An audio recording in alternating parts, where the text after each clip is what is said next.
রাজস্থানের আরাবল্লী পর্বত, তার মধ্যে থাকা ভানগড় দুর্গ এমন এক জায়গা যেখানে গেলে আপনার মনে হবে সময় যেন একেবারে থমকে গিয়েছে।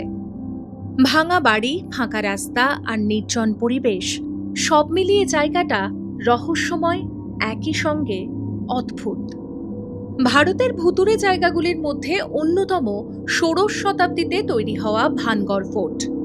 এই জায়গা ঘিরে সবচেয়ে জনপ্রিয় গল্প হল রাজকুমারী রত্নাবতী এবং তান্ত্রিক সিংহিয়ার কাহিনী। জনশ্রুতি, সিংহিয়া রাজকুমারীর প্রেমে পড়েছিল, জাদু বলে তাকে নিজের করতে চেয়েছিল, কিন্তু সে ধরা পড়ে যায়, তার ইচ্ছে পূরণ হয়নি। তাই মৃত্যুর আগে সিংহিয়া পুরো শহরকে অভিশাপ দেয়, এই জায়গা ধ্বংস হয়ে যাবে, কেউ আর এখানে থাকতে পারবে না। এই গল্পের জন্যই অনেকে বিশ্বাস করেন রাতে এখানে অদ্ভুত ঘটনা ঘটে। কেউ আবার বলেন অদ্ভুত শব্দ শোনা যায় বা অস্বাভাবিক কিছু অনুভূত হয়।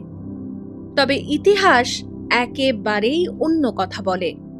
এই দুর্গ ১৬০০ শতকে রাজা ভাগবন্ত দাস তার ছেলে মাধো সিংহের জন্য তৈরি করেছিলেন। তখন এখানে ছিল জমজমাট শহর, বাজার, বাড়ি, মন্দির, প্রাসাদ সবকিছু। কিন্তু সময়ের সঙ্গে সঙ্গে শহরটি ফাঁকা হয়ে যায়। ইতিহাসবিদরা মনে করেন এর কারণ হতে পারে জলের অভাব অথবা রাজনৈতিক পরিবর্তন। তবে অভিশাপ একেবারেই নয়।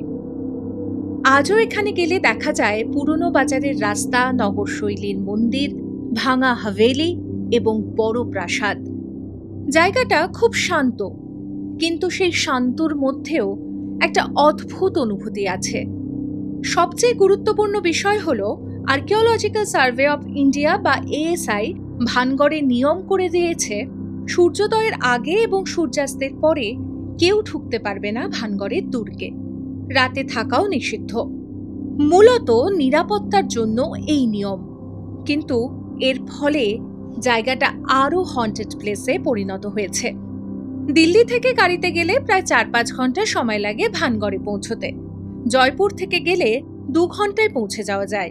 ট্রেনে গেলে কাছের শহর হলো আলওয়ার। রাজস্থানে যেহেতু খুব গরম পড়ে, তাই অক্টোবর থেকে মার্চ সময়টা সবচেয়ে ভালো বেড়ানোর জন্য। সকাল হোক বা বিকেল, যখনই যাবেন ভালো লাগবে। সব মিলিয়ে ভানগড় দুর্গ শুধু ভূতের গল্প নয়, এটা ইতিহাস, স্থাপত্য আর রহস্যের এক সুন্দর মিশ্রণ। ভয় পাওয়ার চেয়ে এখানে গেলে বেশি অনুভব হবে এক হারিয়ে যাওয়া শহরের গল্প।